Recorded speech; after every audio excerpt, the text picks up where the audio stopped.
നമസ്കാരം കൂട്ടുകാരെ. മത്തങ്ങ എരിശ്ശേരി.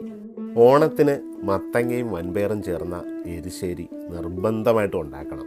മത്തങ്ങ തൊലി ചെത്തി ചെറുതായി അരിഞ്ഞ് ഇഞ്ചിയും പച്ചമുളകും കറിവേപ്പിലയും മഞ്ഞൾപ്പൊടിയും കാശ്മീരി മുളക് പൊടിയും മല്ലിപ്പൊടിയും ആവശ്യത്തിന് വെള്ളവും ഉപ്പും ഒഴിച്ച് വേവിക്കാനായിട്ട് വെക്കണം.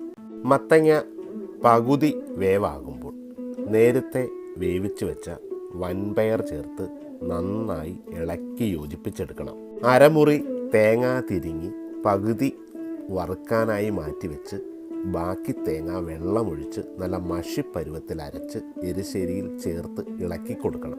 ഒരു പാനിൽ വെളിച്ചെണ്ണ ഒഴിച്ച് ചൂടായി വരുമ്പോൾ ലേശം ജീരകമിട്ട് ഉണക്കമുളകും കറിവേപ്പിലയും ഇട്ട് ബാക്കി വന്ന തേങ്ങാപ്പീര ചെറിയ ചൂടിൽ ചുമന്ന നിറമാകുന്നവരെ വറുത്ത് മൂപ്പിച്ചെടുക്കണം.